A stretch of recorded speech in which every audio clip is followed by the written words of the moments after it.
Welcome to Authentic Church. We're so glad that you're here. Today, we're starting a 4-part sermon series called What I Bring to the Table.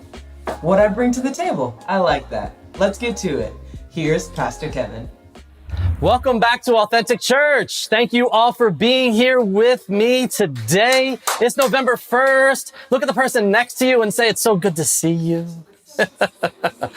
Look at someone around your house and say, it's so good to see you.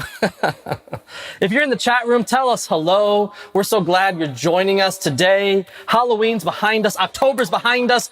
2 more months and then we're done with 2020. We're done. And I just hope there's not some big season finale that we're going to have to face, right? But we are so excited. We have a brand new episode, a brand new series, I should say, starting right now. And this new series is simply called What I Bring to the Table. What I bring to the table. I don't know about you, but when I'm invited to someone's home, when I'm invited to be a guest at someone's house for dinner, one of the first things I think is, what can I bring? What can I contribute? Sometimes I forget that step and my wife reminds me, but I try not to. And it's just that question. Hey, you're coming over? Absolutely. Hey, what can I bring? Even if it's their son's birthday party, right? You're coming to someone's home. What can I bring? And some of you are really good at this. You don't even call. You just bring stuff. Hey, what are you serving? Lasagna? Got it. And you whip up some salad, or you bring some flowers, or you just bring something. Because when you're going to someone's table, it's important that you are bringing something, some kind of an offering, some kind of gift. And over the next 3 weeks, we will be looking at 3 different elements as it pertains to what I bring to the table of the Lord. What I bring to a church setting, what I bring to the kingdom of God. We're going to be looking at time, talent, and treasure. Time, talent, and treasure. These are also things that, like I said, we can offer to the church, we can offer to our neighbors, we can offer to people around us, we can offer to the Lord. Time, talent, and treasure. Now, today we're going to be talking about time and how to steward it properly. Steward it. We don't want to steward it. We want to steward it. There are 86,400 what in a day? Seconds. 86,400 seconds in a day. How many of those seconds do you allow to go to waste? You don't have to answer that question. That's what we call a rhetorical question. But it's something to think about. But look at it this way. What if every day I gave you $86,400 and put that in your bank account, and I said, you can have this, you can do whatever you want with it, but you got to use it by the end of the day, or it's going to be gone. But don't worry, tomorrow you will get $86,400 again. How many of you know that if that's what God did for you, you would find a way to really use that $86,400? You would not want most of it going to waste. If it's $11.58 and you looked at your bank account and you still had 20 grand in there, you might buy something because you want to take advantage of what God has given you. How many of you have ever watched one of those YouTube videos or something on Facebook or some kind of internet video? It's like, you're not going to believe what happens at the end, right? And so you watch it and it's 5 minutes long, and you're watching it and you're 1 minute in, 2 minutes in, 3 minutes in, and it's just the worst video I've ever seen. But they said Just wait to the end. You're not going to believe it. So you wait to the end and there's just no payoff. What do you say usually?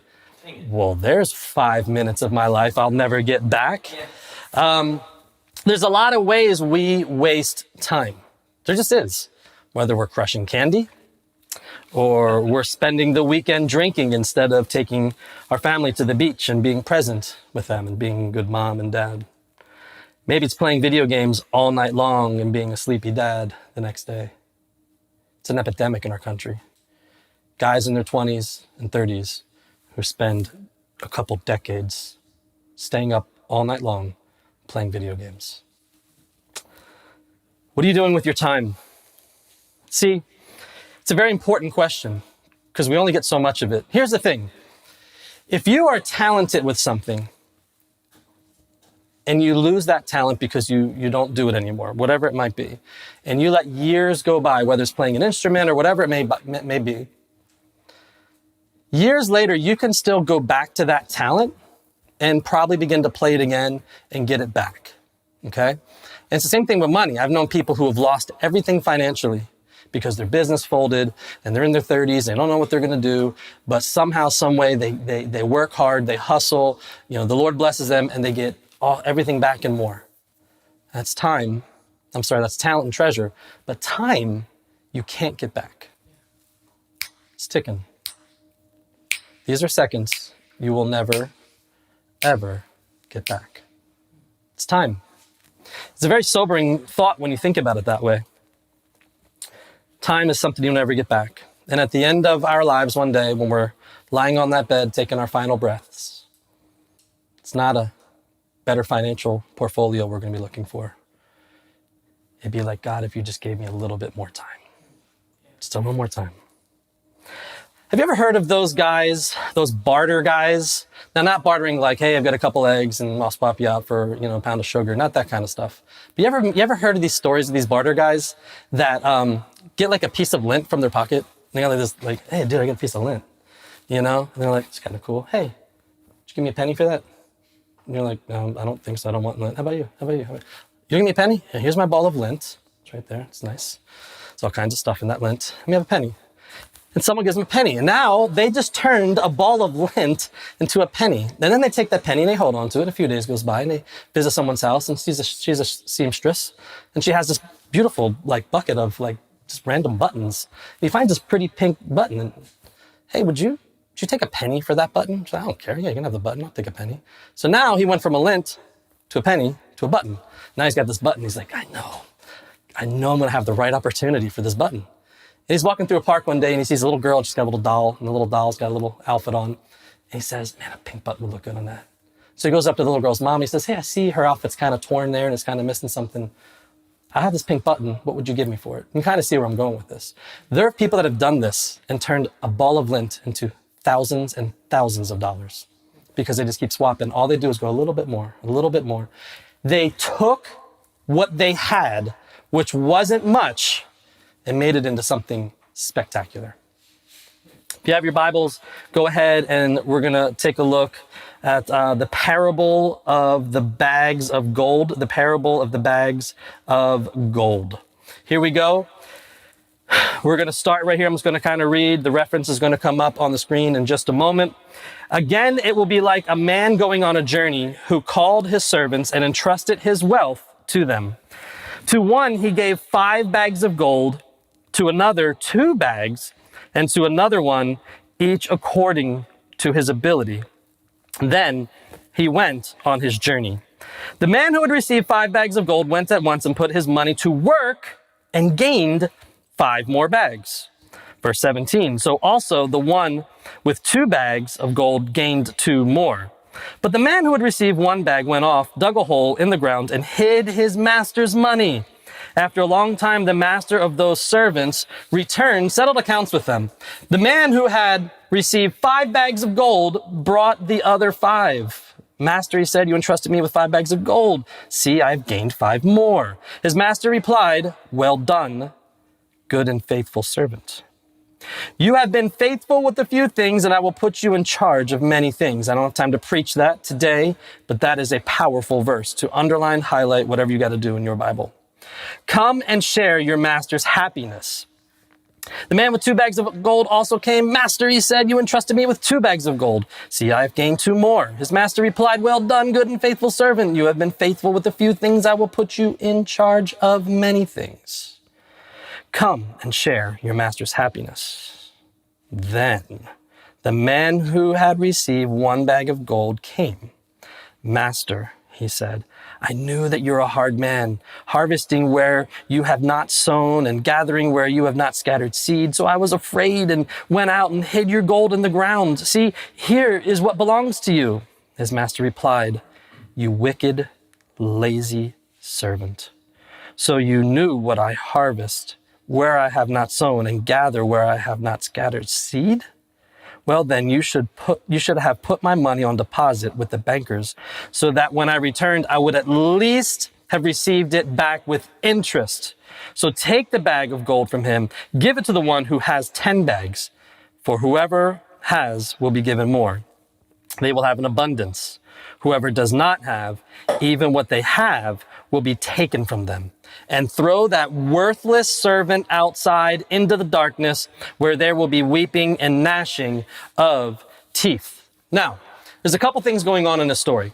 One, there's a whole lot bigger story going on than just this parable. Jesus is kind of hinting at something, and he's talking about, listen, what you've done with what I've given you is kind of a big deal. And if you don't do something with your life, if you don't do what I've asked of you, there is heaven for you and there is hell. Okay, and that's kind of your decision. But we're not going to talk about that today.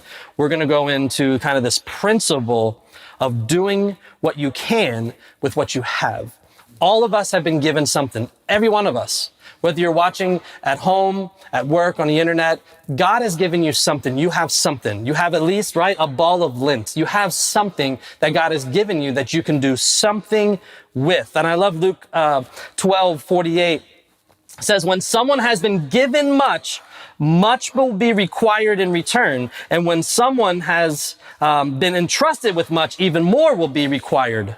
Now, this text is talking about money, but the principle applies to time and talents and treasure. Now, today, we're going to stay focused simply on time. You have 86,400 seconds, which makes up 24 hours in a day. And 7 of those is a week. 52 of those is a year. Now, let me ask you a question. If God came to you right now and said, it's been a year since November 1st, 2019, what have you done with the time I've given you? Now, there's a chance you might say, well, COVID, right? And immediately we start thinking about excuses. And here's the thing with COVID. What I found about our time in quarantine, earlier this year is this. There are 2 types of people that were quarantined. There are the people that probably lost 15 pounds and probably gained 15 pounds, right? There's the people that they saw this opportunity as a time to do a bunch of projects around their house. And then there's people that decided to lay around the house, right? We had a lot of time. Most of us had a lot of time. Now, some of us were on the front lines and working, but many of us had this time. And I believe one day we're going to be held accountable for what we've done with the time that God has given us. And time is a dish that you have been requested to bring to the table. So if you ever want to know, God, what can I bring to your table? What can I bring to your party? Time. And listen, there's some seasons we have lots of time, and there's other seasons we're super busy. We don't have as much, but as long as we're alive, we all have it. Today, I want to talk to you about 3 principles, and we're going to move rather quickly. 3 principles for getting and giving the most out of your time. 3 key principles for getting and giving the most out of your time. The first one is simply this. It's super easy, straightforward. Stop wasting time. Stop wasting time. Ephesians 5:15 and 16. So be careful how you live. Don't live like fools, but like those who are wise. Listen to verse 16. Make the most of every opportunity in these evil days. I want to point out a couple of parts of those verses. The first one is this: be careful.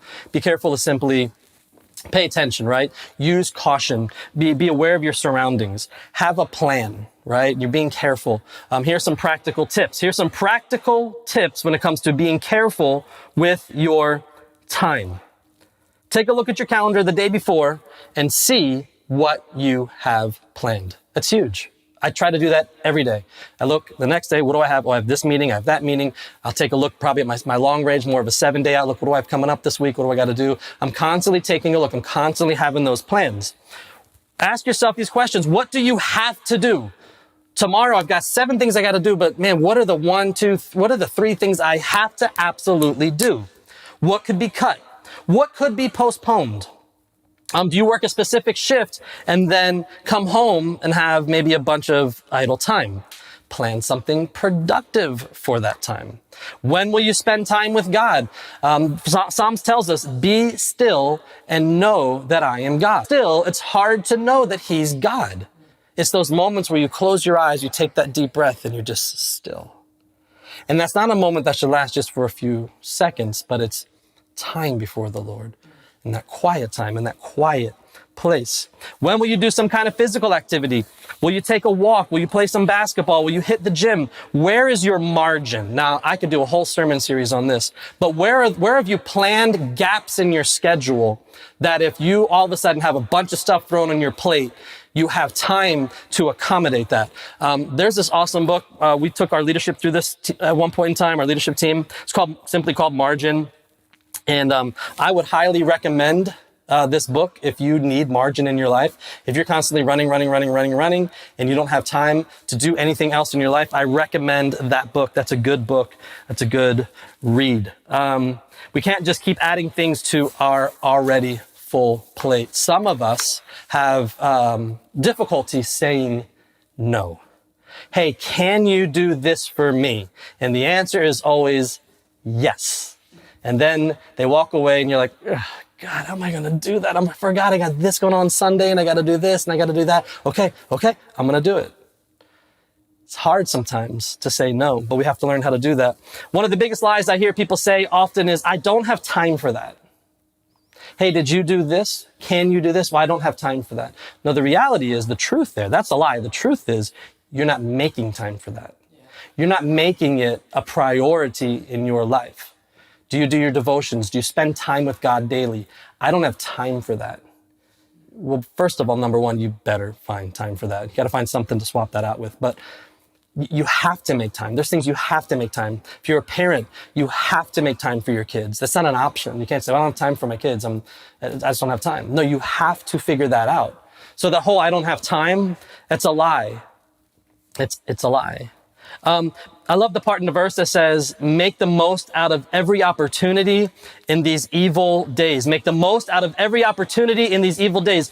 Every day, God will provide an opportunity for you. And sometimes it's multiple opportunities. I'm just a firm believer in this. I'm a big believer in the closer you get to God, the more time you spend with Him, the more that you pay attention to the hints that He's dropping. Right? I had a guy just recently tell me he's got a lot going on at home. I hear that. And the problem is a lot of Christians say, oh man, shucks, I'll pray for him. No, I sent him a message. I said, can I bring you a meal so that you don't have to worry about cooking tomorrow night? See, it's those opportunities, it's those moments, it's those hints. I remember there was a girl that was into me. That didn't happen very many times, but when I was younger, there was this girl that she had been like flirtatious with me or something, and I just wasn't picking up what she was putting down. And she finally walked up to me and she's like, yo, you know I've been trying to holler at you, right? And I was like, oh, yeah, no, yeah. It's a funny story, but I think God does the same thing to us. How do you not see how I've been trying to get your attention? How do you not see that I've been putting these opportunities in front of you? How do you not see that when you walk the halls of your high school, I'm not having someone walk right past you that you've been praying about? He's going to give us hints. He's going to give us opportunities. You know, when COVID hits and it hits the neighborhood and there's a neighbor, you know, call them up. Can I do a CVS run for you? Is there anything you need?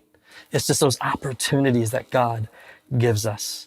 Number two, taking a Sabbath is a non-negotiable. Taking a Sabbath is a non-negotiable. Matthew 11:28. Then Jesus said, "Come to me, all of you who are weary and carry heavy burdens, and I will give you rest." Yes, Sabbath is an Old Testament command, but so is, not killing people. That's still kind of pretty relevant. So the Sabbath is kind of a big deal. I personally view Sabbath as more of a principle than like a religious law or ceremony. But it's a very important principle. Think about the fact that God rested on the seventh day. So, if he did it, I probably should. And I also want us to think too that it wasn't like God got to the sixth day and was like, man, I need a nap, man. All that speaking stuff into existence. Yikes. No, it was more like, no, I'm going to show them now that a work week is 6 days, and there's the seventh day where even I'm going to set the example and I'm going to rest. Yeah. It's important. I was talking to someone recently who works 7 days a week, all the time, he's doing it for years. And I can't help but to think, wow, that's Sabbath though. It's that time with God, that time where you rest. Psalm 23:2-3, he makes me lie down in green pastures. He leads me beside still waters. He restores my soul. And take a day each week to rest, go fishing, ride a bike, go to the beach, eat a nice meal. It's a good day for a cheat day. Take a nap, listen for his voice. Number three, we don't know what tomorrow holds. We don't know what tomorrow holds. Now, I talked a little bit about taking a look at your schedule and seeing what you've got planned. That's a practical step, but the reality is you don't know tomorrow if you're going to wake up. None of us do. We just don't. We don't know what tomorrow holds. James 4:13-14 says exactly that. He says, "Look here, you who say today or tomorrow we are going to a certain town and will stay for a year. We will do business there and make a profit. How do you know what your life will be like tomorrow?" And then he says this, it's a very humbling verse. "Your life is like the morning fog. It's here a little while, then it's gone." You may think, what a depressing verse. But it's verses like that remind us that there is something bigger going on in our lives. Let's say you live to the ripe old age of 100 years old. You make that centennial. But what is 100 years in all of eternity? In all of eternity. We need to plan as if tomorrow's going to happen and prepare as if it's not. Did you hear me there? Yes. We need to plan as if tomorrow's going to happen and prepare as if it's not. Earlier, I asked you, what if God showed up today and asked you what you've done with the last 52 weeks of your life? Here's the deal. A time is coming where life is going to be over and you're going to have to give an account with what you've done with millions of seconds. What have you done? Because one day that's coming. And here are some things to do before the sand runs out in your hourglass, and we'll finish up here in just a moment. Number one, seek God. Isaiah 55:6, seek the Lord while he may be found. Did you notice that? He's not always going to be able to be found. He can be right now. Seek the Lord while he may be found. Call on him while he is near. Number two, turn to God.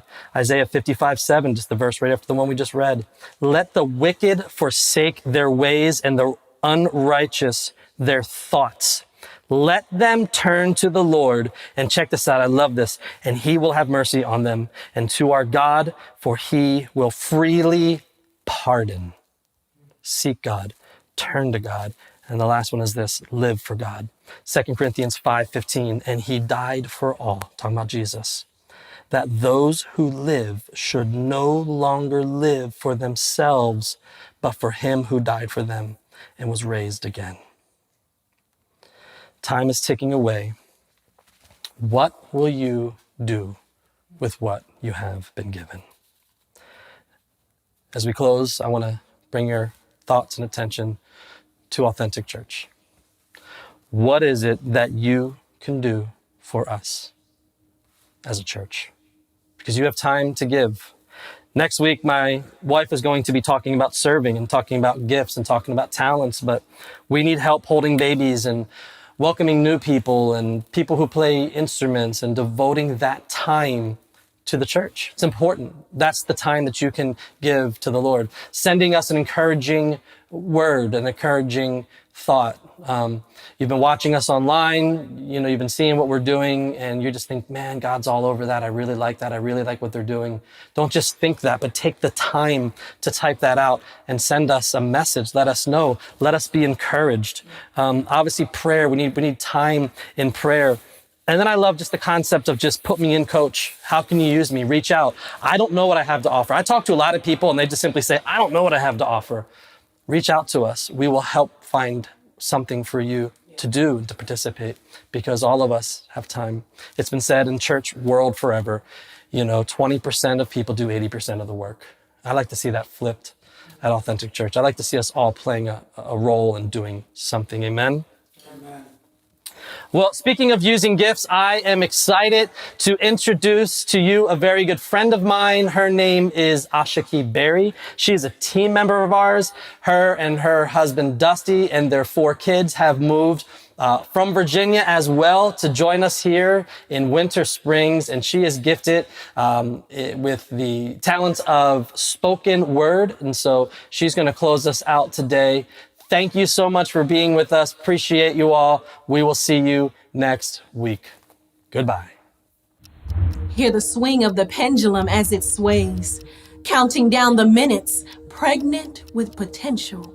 I reach out to grasp these moments, to hold on to them so that they cling to me, like the sunshine and the seashore cling to my skin after a day at the beach. But like sand, they slip through my sense of grasp, and the hourglass turns again. I was wondering, Lord, if you would, because I know that you could actually make a way to lengthen the day, to roll back the hands of old Big Ben, to slow the flow of the tide, the rhythm of the ocean with its waves crashing each and every day, reminding me of infinity and how finite my life. Like water running, seems like I'm running, always running out of enough. There are never enough instances, seconds, the last seconds before the buzzer sounds. Careful not to blink, or you'll miss the sunrise before it falls. Can you hear the trumpet call, signaling the end from the beginning? The one who created them all asks, if I gave you more time, what would you do with it? What a powerful spoken word from Ashaki. Yes, and we've got a great practical discussion question to follow up on Pastor Kevin's sermon. What's one thing you can do to manage your time better? I've got about 5 things that I could do. Well, that's great. Discuss those with your friends and family, and let's know in our Instagram story what you guys are going to do. We've got some exciting things coming up this week. We are in phase 2 of launching Authentic Church, which means we have 3 opportunities for you to engage with us in person. Right. First, we film our sermons on Thursday nights at 7 p.m. here in Winter Springs, and you can be part of the live studio audience. Second, we host house parties every Sunday night at 5 p.m. at 3 different locations. We watch the sermon, then we have a great meal together. It's a really great time. Finally, on November 22nd, all of our house parties are coming together for pop-up church at Trotwood Park, which includes kids' church put on by our amazing Recess team.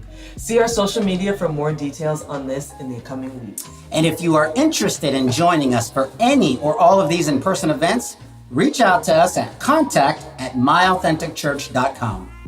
And as a reminder, your generosity helps us at Authentic Church serve our community. Would you consider partnering with us? Just go to our website and click Give or scan the QR code.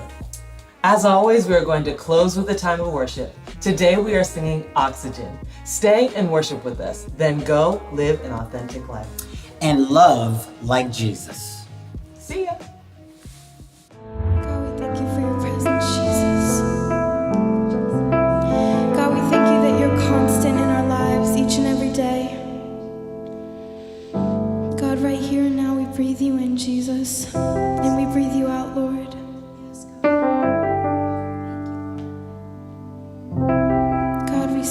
spirits on you, Jesus, and we focus our hearts on you, God. We come before you, Jesus. We love you. We praise you.